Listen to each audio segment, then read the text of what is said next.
My name is Emily, and until recently, I thought my life was ordinary. I'm 28 years old, working remotely as a graphic designer, and living in a small house I inherited from my late grandmother.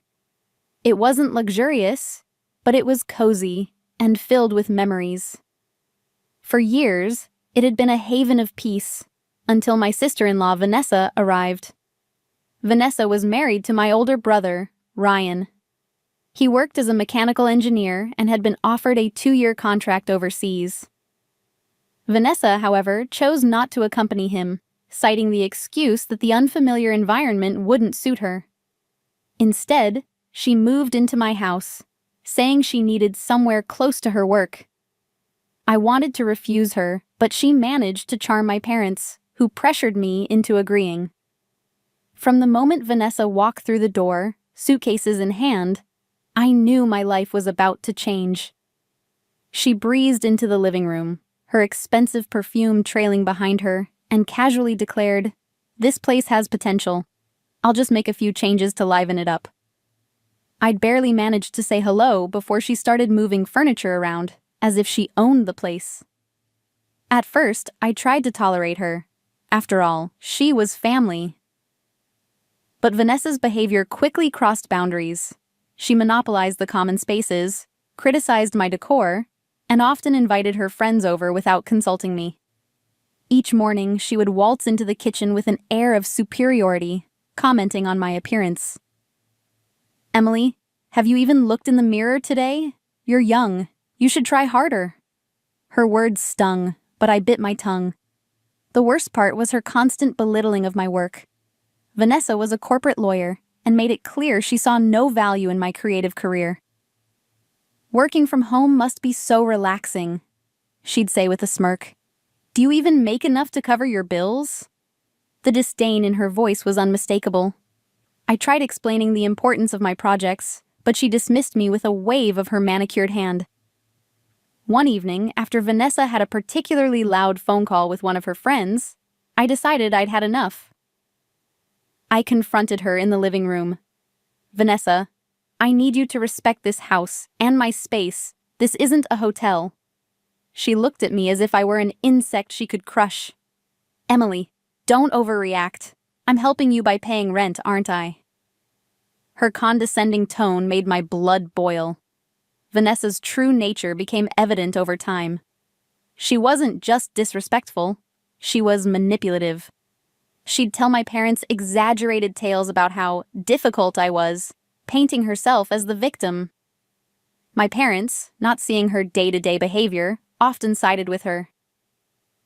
"Emily, she's trying her best. You should be more accommodating," they'd say. One day, Vanessa's cruelty reached a breaking point. I had spent weeks working on a freelance project for a prominent client. The deadline was approaching, and I was burning the midnight oil to ensure everything was perfect. Just as I was finishing the final touches, Vanessa barged into my workspace, demanding I help her rearrange her wardrobe. "Vanessa, I'm in the middle of something important," I said, trying to keep my frustration in check. She scoffed. "Important? Please, Emily. Your little hobby can wait." Her words felt like a slap in the face. This wasn't just a hobby. It was my livelihood. "Vanessa, this is my job. I need to focus," I said firmly. She rolled her eyes and stormed out, muttering under her breath. Minutes later, the Wi-Fi went out. I rushed to check the router, only to find it unplugged. Vanessa stood nearby, feigning innocence. "Oh, did I do that? My mistake," she said with a smirk. That night, as I lay in bed, I realized I couldn't live like this anymore.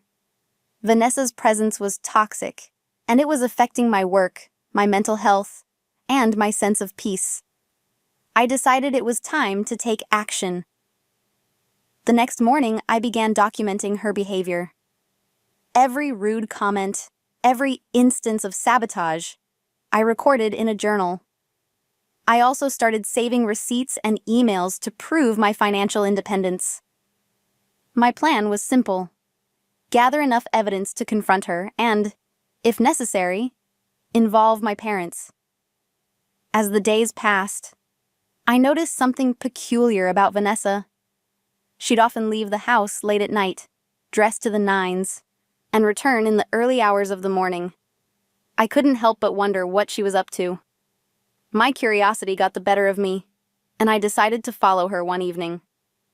Vanessa drove to an upscale restaurant where she met a man I'd never seen before. They laughed, shared drinks, and seemed very comfortable with each other. It was clear this wasn't a casual meeting. I snapped a few photos from a distance, unsure of what to do with them, but certain they could be useful later. A week later, Vanessa's behavior took an even darker turn. She began spreading rumors about me to her friends, accusing me of being lazy and ungrateful. "She's just jealous of my success," I overheard her say during one of her phone calls. It was the final straw. I decided to confront her with everything I had. One evening, as she lounged on the couch, scrolling through her phone, I walked into the room with my journal and the photos. "Vanessa, we need to talk," I said, my voice steady but firm. She glanced at me, unimpressed. "Can it wait?" "I'm busy." "No, it can't," I replied, placing the photos on the coffee table. Her eyes widened as she saw them. "What? What is this?" she stammered. "I think you know exactly what it is," I said. "You've been lying to everyone, manipulating my parents, and treating me like garbage. I've had enough." Vanessa's face twisted with anger. "You have no right to invade my privacy," she yelled. "And you have no right to make my life miserable," I shot back. "This ends now. Either you leave this house or I show these photos to Ryan and our parents." For the first time, Vanessa seemed genuinely afraid. She tried to argue, to defend herself, but the evidence was undeniable.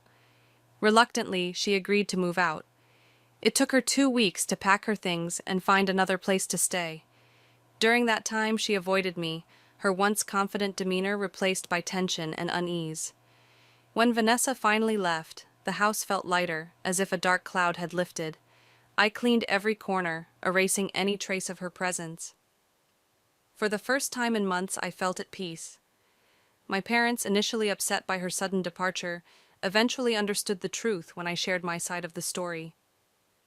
Ryan returned from his overseas assignment a few months later. When I told him everything, he was shocked but grateful.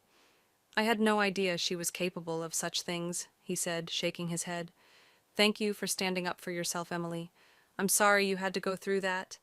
Vanessa's departure marked the beginning of a new chapter in my life. I poured my energy into my work, gaining more clients and recognition for my designs. I even started a blog, sharing my experiences and offering advice to others, dealing with toxic relationships. Looking back, I realized that Vanessa's presence, as difficult as it was, taught me the importance of setting boundaries and standing up for myself. My house became a sanctuary once more, filled with creativity, laughter, and peace, and for that I was grateful.